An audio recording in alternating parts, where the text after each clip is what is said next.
Hey there, it's Wayfair here, where delivery and setup are as easy as a few taps on your phone. You're relaxing in an old hammock, scrolling Wayfair's app, when you spot it, a brand new patio set. Next thing you know, Wayfair delivers it right to your patio and sets it up. Oh, you need a new grill too? All right, Wayfair's got you covered. With Wayfair's Room of Choice delivery and fast expert setup on qualifying orders, life gets a little easier. Visit wayfair.com or the Wayfair app. Wayfair, every style, every home. Welcome to the Black Tax. There's an African proverb that says, don't jump into a situation without first thinking about the consequences. When I began building my companies, and I've had 3. The very first one was the intellectual property group, which was primarily focused on B, C, and D level music producers and writers, and managing their intellectual property. The second one was a nightclub in Harlem that was co-owned by Timberland and Swiss Beats. And the third one, which I still have today, that I started in 2009, Independent Creative Artists, and its sub-company, iClick Media, all came out of a need to create an opportunity for myself, a plan how to use my skill sets in order to grow a brand. I've had some success, I've had a lot of failures, but I also realized that nothing happens overnight and you have to continue putting time and effort into it if you want to make it work. When I first started with the intellectual property group, it was kind of me trying to slowly step away from the business and legal affairs, the long-term temp assignments that I was doing. And yes, was the money great? The money was amazing.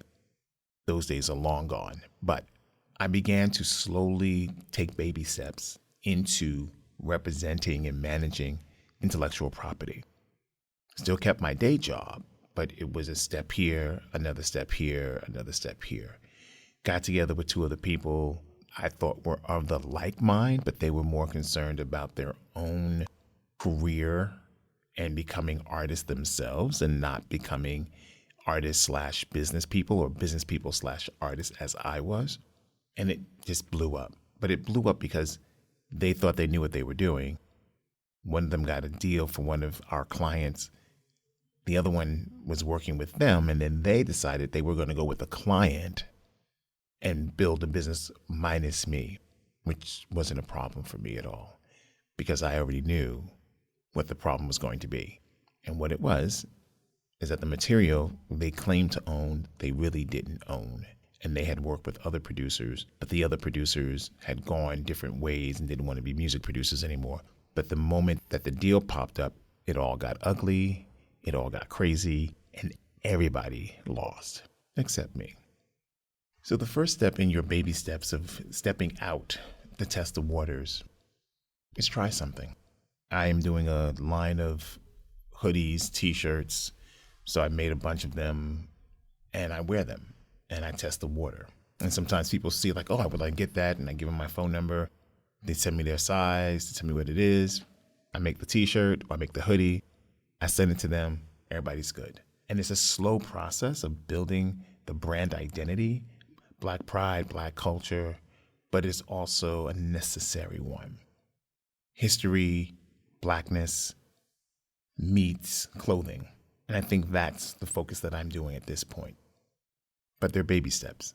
The next thing I did, another baby step, was to do my first book. And yes, I probably could put more time and effort into marketing it, but the first step was getting it done, making sure that I could get it done. And once I was able to do that, the next step was getting it put on Amazon Prime. The next thing was putting it on Kindle, and it sits on Kindle. I haven't checked the stats. I haven't checked if anybody read it. I haven't done any of that.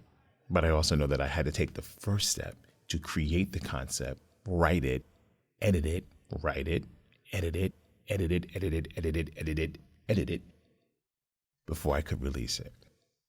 Each moment, each piece, each thing that I've done is a step towards the goals that I am trying to reach. And my goal here is to help you make those same steps so that you don't fall into the pit holes or the mistakes that I've made. That you can kind of sail over some of the bullshit that you don't really have to do.